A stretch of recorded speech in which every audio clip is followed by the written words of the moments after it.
आम आदमी पार्टी के सुप्रीमो और दिल्ली के मुख्यमंत्री अरविंद केजरीवाल की राष्ट्रीय स्तर पर छा जाने की राजनीतिक महत्वाकांक्षा पेंडुलम की तरह कभी इधर कभी उधर होती रहती है। इसका कारण है कि जिस तरीके से उनको सफलता मिलती दिखाई पड़ती है या असफलता मिलती है, उस हिसाब से उनका मानस बनता है।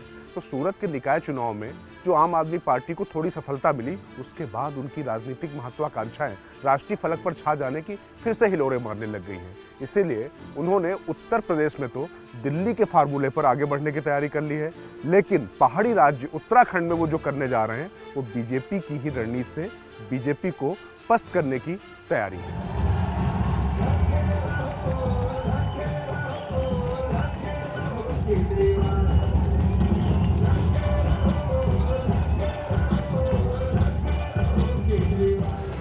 दिल्ली में बिजली हाफ पानी माफ ने केजरीवाल को विजयी बनाया। एक बार नहीं बल्कि तीन बार इसी फार्मूले के सहारे आपने देश की राजधानी में अपना परचम फहराया। लगातार तमाम राज्यों में विस्तार के लिए आतुर आपको पंजाब में तो अच्छी सफलता मिली, सत्ता के करीब तक पहुंची, लेकिन अन्य राज्यों में वह चारों खाने चित हो गई। इधर दिल्ली में भी केजरीवाल की सरकार को समस्या आने लगी तो उन्होंने इसी राज्य में फोकस किया। उन्हें लगा कि नई सियासी फसल बोने के चक्कर में कहीं दिल्ली की उनकी लहलहाती सियासत को कोई काट ना ले जाए।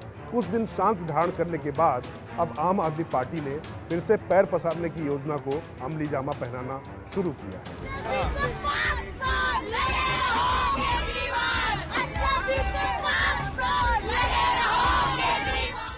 यूपी में तो केजरीवाल दिल्ली के सुपरहिट फार्मूले यानी बिजली हाफ पानी माफ के साथ उतरने जा रहे हैं।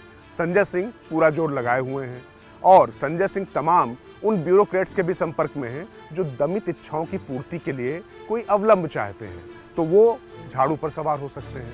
और साथ ही बीजेपी के जो असंतुष्ट हैं उनको भी साथ लाने की तैयारी है।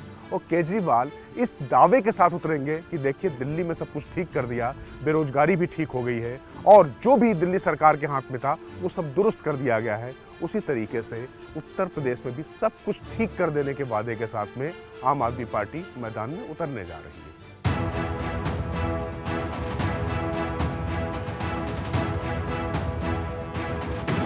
वहीं पहाड़ी राज्य उत्तराखंड में आप बेहद आक्रामक हैं। पंजाब की तरह उत्तराखंड में उसे भविष्य की संभावनाएं ज्यादा नजर आ रही हैं। यहाँ पर आपने बीजेपी की तरह दूसरे दलों के मजबूत स्तंभों को तोड़कर अपने खेमे में लाने की बिसात बिछाई है।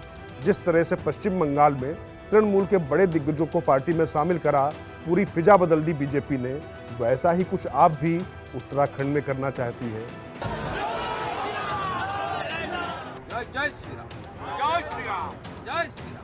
आपके वरिष्ठ सूत्रों के मुताबिक उत्तराखंड में तो कांग्रेस के करीब 40% असंतुष्ट नेता पार्टी में आने को तैयार बैठे हैं। वहीं बीजेपी में भी हाशिए पर चले गए कुछ पॉकेट में प्रभाव रखने वाले नेता भी लगातार संपर्क में हैं।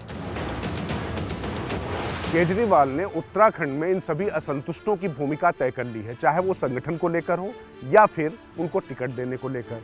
मसलन जहां पर बीजेपी और कांग्रेस की तरफ से थोड़ा भी दागी उम्मीदवार होगा, उसकी तुलना में अच्छी छवि के व्यक्ति को खड़ा करके आक्रामक तरीके से आम आदमी पार्टी जीतेगी। लेकिन उसके सामने सबसे बड़ी समस्या है सैनिकों या पूर्व सैनिकों के परिवारों के बीच में पैठ बनाना। उसके लिए उन्हें एक बड़े चेहरे की तलाश है जो अभी भी जारी है।